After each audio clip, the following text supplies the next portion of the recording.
أنفسنا من يهده الله فلا مضل له ومن يضلله فلا هادي له وأشهد أن لا إله إلا الله وحده لا شريك له وأشهد أن سيدنا وسندنا ومولانا محمدا عبده ورسوله أما بعد فأعوذ بالله من الشيطان الرجيم بسم الله الرحمن الرحيم وما آتاكم الرسول فخذوه وما نهاكم عنه فانتهوا صدق الله العظيم. میرے واجب الاحترام قابل صد احترام دوستوں ساتھیوں بزرگوں،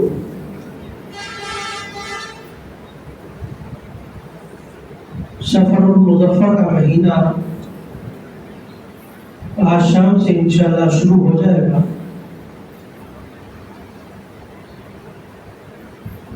اس مہینے کو عام رواج میں عموماً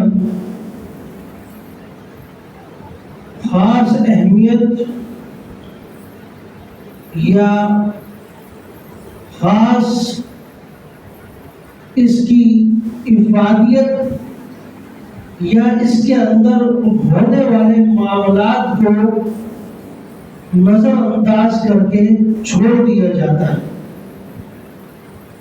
جس کو ہم بدعات یا خرافات کہہ سکتے ہیں، کہ اپنی طرف سے کچھ چیزوں کا اس مہینے میں اضافہ کر دیا گیا ہے، حالانکہ ان کا شریعت سے کوئی تعلق نہیں ہے. یہ مہینہ ایسا ہے کہ صرف امت محمدیہ میں نہیں بلکہ پہلی امتوں میں بھی اس کا ایک عجیب سا ایک تاثر تھا کہ محرم کے مہینے میں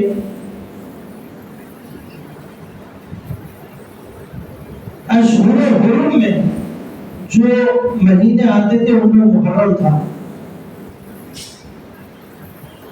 شوال، ذوالقعدہ، ذوالحج، محرم،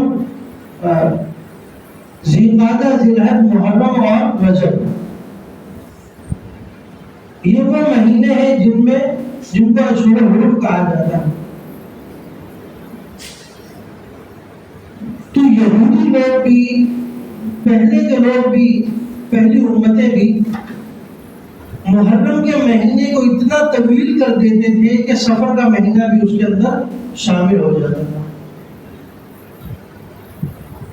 یعنی وہ چاہتے تھے کہ سفر کے مہینے میں ہماری زندگی گزرے ہی نہ، ہمارے معاملات سفر کے مہینے میں آئے ہی نہیں. جیسے آج کل کی زمانہ لوگ سفر کے مہینے میں شادیاں نہیں کرتے.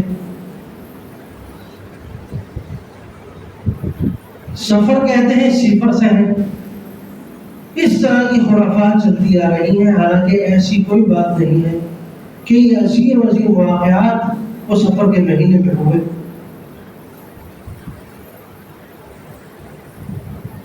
اسلام وما آتاکم الرسول فخذوہ، جو آپ کے رسول آپ کو تعلیمات دے دیں ان کو پکڑ لو. وما نہاکم عنہ، جس چیز سے روک دیں اس چیز سے رک جاؤ. اصل شریعت یہ ہے. اپنی طرف سے یہ الفاظ کے ہیر پیر کی وجہ سے ایک چیز کو جائز یا ناجائز کہہ دینا، یا ان دنوں میں اس طرح کے معاملات، کسی چیز کی ابتدا نہیں کرنا، تو یہ سارے کے سارے شریعت کا حصہ نہیں ہے. ان کو شریعت کا حصہ نہیں سمجھا جاتا. جس طرح میں نے مثال دی کہ بعض لوگ شادی نہیں کرتے، ان مہینوں میں آپ کو شادی حال اکثر خالی نظر آئیں گے. بہت سے لوگ پھر ربیع الاول میں جا کر شادیاں کرنا شروع کرتے ہیں، اور اور اس میں ایک حدیث نبی اکرم صلی اللہ علیہ وسلم کی آئی ہے جو ایک ضعیف حدیث ہے بالکل، جس پر عمل نہیں کیا جا سکتا۔ وہ حدیث کچھ اس طرح تھی کہ نبی اکرم صلی اللہ علیہ وسلم نے فرمایا کہ سفر کے مہینے کے ختم ہونے کی اور ربیع الاول کا مہینہ شروع ہونے کی اگر کوئی مجھے خبر دے گا تو اس پر جنت واجب ہے۔ اس طرح کی حدیث ہے۔ نبی اکرم صلی اللہ علیہ وسلم کو اطلاع مل گئی تھی کہ آپ کی وفات جو ہے ربیع الاول میں ہوگی، ربیع الاول کے مہینے میں آپ کی وفات ہوگی اور آپ اللہ رب العزت سے ملاقات کریں گے۔ تو اس ملاقات کے اشتیاق کی وجہ سے، اس ملاقات کے شوق کی وجہ سے آپ علیہ السلام نے یہ حدیث فرمائی کہ سفر کا مہینہ جیسے ہی ختم ہو جائے تو مجھے بتانا تھا کہ ربیع الاول شروع ہو جائے اور میری موت کا وقت قریب آ جائے گا، میں اللہ سے ملاقات کر لوں گا۔ اس پر یہ حدیث تھی۔ اب موجودہ دور میں لوگ اس حدیث کو لے کر یہ سمجھتے ہیں کہ سفر کا مہینہ نحوست رہا ہے۔ آپ علیہ السلام کا مقصد کچھ اور تھا، اور اس حدیث کے اندر بھی یہ بات نہیں ہے کہ سفر کے مہینے کے اندر کوئی خرابی ہے، ایسا نہیں۔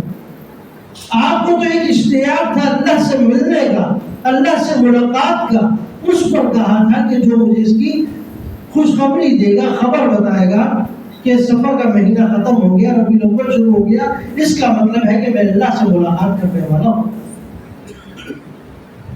اور لوگ اسی حدیث کو لے جا کر دوسری جگہ پیش کرتے ہیں۔ اللہ تعالیٰ ہمیں اس چیز کو سمجھنے کی توفیق عطا فرمائے کہ دین کا مزاج کیا ہے، دین کس شریعت کا نام ہے۔ آیا اپنی منچاہی کے مطابق ہم شریعت بنا لیں یا لوگوں کے مزاج کے مطابق آپ علیہ السلام کی کسی حدیث کو کسی جگہ پر فٹ کر دیں؟ تو دنوں میں یا مہینوں میں یا ایام کے اندر کسی بھی دن میں کوئی نحوست نہیں، جس طرح کہا جاتا ہے کہ بدھ کے دن کام نہ شروع کیا جائے۔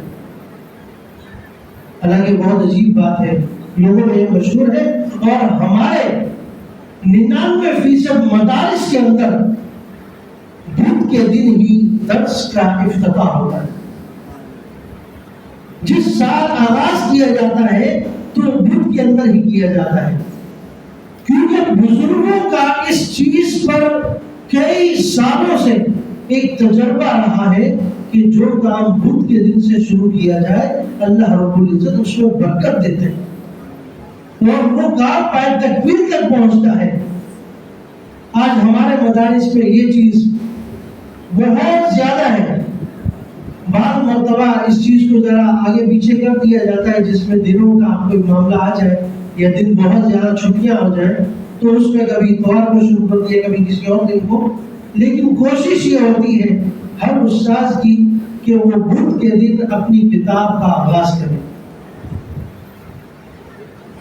چاہے وہ بخاری شریف کی کتاب ہو یا کوئی عام کتاب پڑھائی جا رہی ہے، کہ اس دن ابتدا کی جانے والی کتاب، کہ اس دن کسی کام کا ابتدا کیا جائے تو اللہ رب العزت اس میں برکت دیتے ہیں اور وہ کام پائے تکمیل تک پہنچتا ہے۔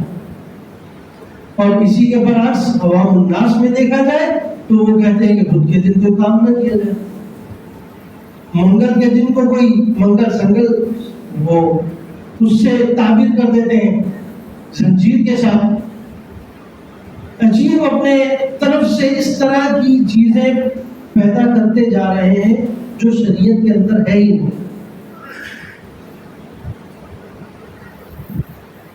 برحق یہ تو ایک سفر مظفر کے حوالے سے میں نے آپ حضرات کے سامنے کچھ بات رکھی کہ یہ مہینہ بھی عام مہینوں کی طرح ہے، اس کو بھی عام طریقے سے گزارا جائے۔ اگر کوئی شادی کر رہا ہے تو وہ شادی بھی کرے، اگر کوئی اور معاملہ ہے تو وہ اس کو بھی کرے، اس کی وجہ سے روکا نہ جائے۔ صحابہ کرام نے، انبیاء علیہ السلام نے اس مہینے میں کئی واقعات ان کے ملتے ہیں جن سے کہیں بھی یہ پتہ نہیں چلتا کہ اس مہینے کی وجہ سے انہوں نے اس چیز کو کہیں مؤخر کیا ہو یا کسی چیز کو جلدی کیا.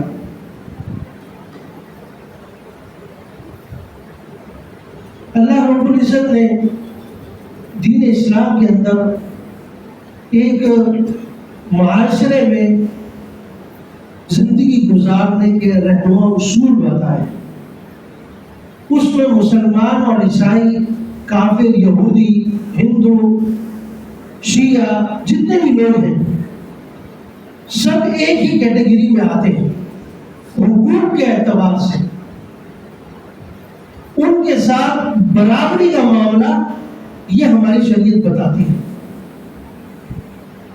ان کو ہم یہ نہیں کہہ سکتے کہ یہ مسلمان نہیں ہے تو ہمارے ان کے ساتھ معاملات الگ ہوں گے، ایسا نہیں.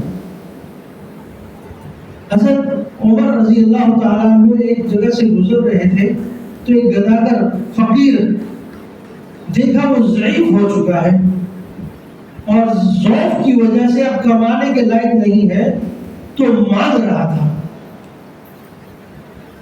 اور مانگنے کی بھی ہمت نہیں تھی، چلنے پھرنے کی ہمت نہیں تھی، کسی کونے کھانچے میں بیٹھا ہوا تھا.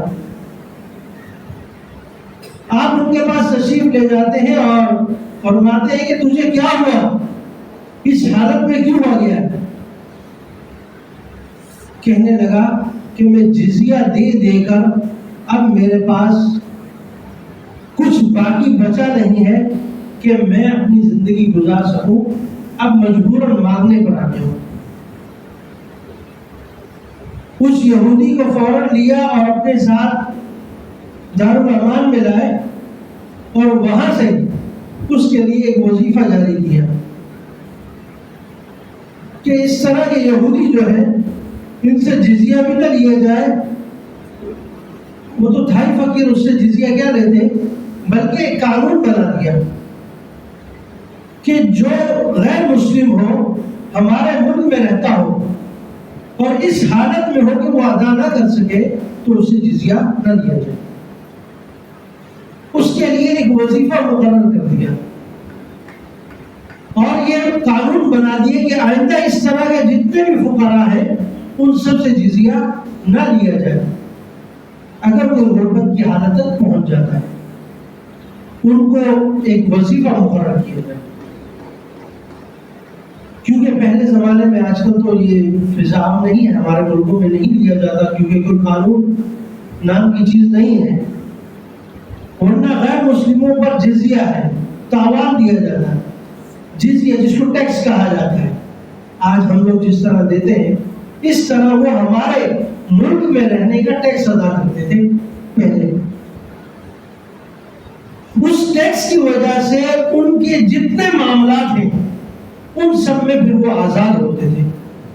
ان کو کوئی روک نہیں سکتا تھا، یہاں تک کہ اگر کوئی شراب بھی بیچ رہا ہے تو اسے بھی نہیں روکا جائے، کیونکہ شراب کا پینا ہمارے مذہب میں ناجائز ہے، ان کے ہاں تو جائز ہے، وہ تو پی سکتے ہیں. لہذا وہ اپنے لوگوں کو فروخت بھی کر سکتے ہیں. اسی طرح اگر وہ اپنی عبادات کرتے ہیں، اپنے چرچ وغیرہ میں رہتے ہیں، ادھر جا کر عبادت کرتے ہیں تو ان کو کھلی اجازت ہے، کیوں وہ ٹیکس دے کر ہمارے پاس رکے ہوئے. تو فی زمانہ کل جو حالات ہمارے سامنے آئے ہیں، یہ جڑوالا میں جو حالات آئے فیصل آباد کے اندر، تو آپ کے سامنے ہے. چرچ کو جلا دیا گیا اور توڑ دیا گیا اور نقصان کیا گیا، یہاں تک کہ کچھ خاندان اور کچھ گھروں کو بھی متاثر کیا گیا، جس کی وجہ سے لوگ دربدر ہو گئے. اس کے پیچھے معاملات کیا تھے ہم اس میں نہیں جاتے، ہماری شریعت ہمیں کیا کہتی ہے ہم اس پر آتے. ہماری شریعت نے کہا ہے کہ ہم کسی غیر مسلم پر خود حملہ نہیں کریں گے، اس کو نقصان نہیں پہنچائیں گے. آج اگر ہم ان کے چرچ کو نقصان پہنچاتے ہیں کل وہ بھی ہماری مساجد کو نقصان پہنچائیں گے، کل وہ بھی ہمارے لوگوں پر کو نقصان پہنچائیں گے. تو یہ ملک میں ایک بدامنی کی فضا عام ہو جاتی ہے. اس سے بچنے کی ضرورت ہے. جہاں کہ اس طرح کا موقع ہے تو وہاں پر اپنے جذبات پر قابو رکھ کر یہ معاملات حکومت کے سپرد کر دیے جاتے ہیں. خود از خود ان پر ان معاملات میں پڑھنے کی ضرورت نہیں. وہ بھی ایک نبی کے ماننے والے ہیں، اگرچہ ان میں تعریفات ہو گئی، کچھ بھی ہو گیا، لیکن ابھی تک وہ نام لیتے ہیں.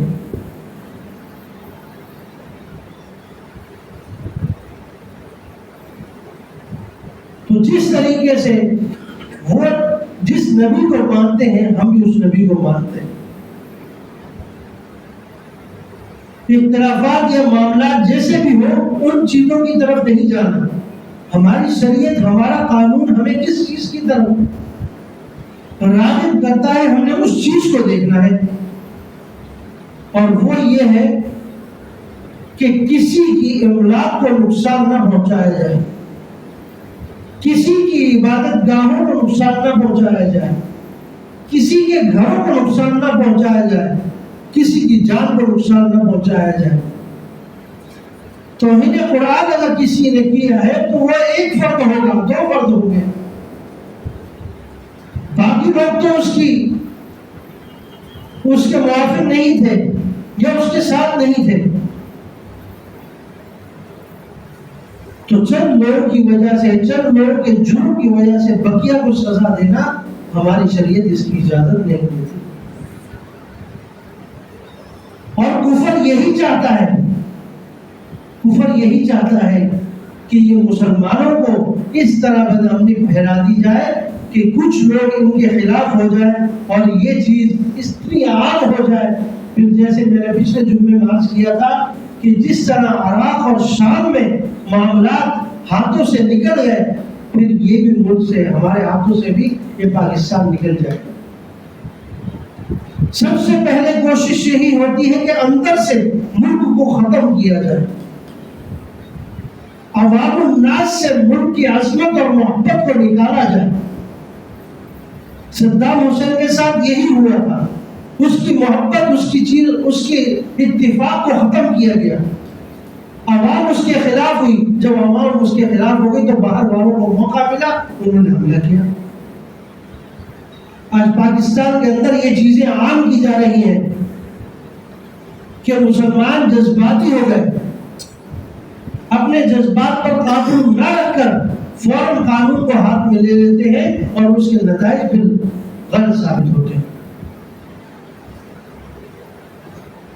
اللہ تعالیٰ ہمیں ان قوانین کے مطابق عمل کرنے کی توفیق عطا فرمائے، جہاں اصل میں یہ قوانین ہماری شریعت ہے،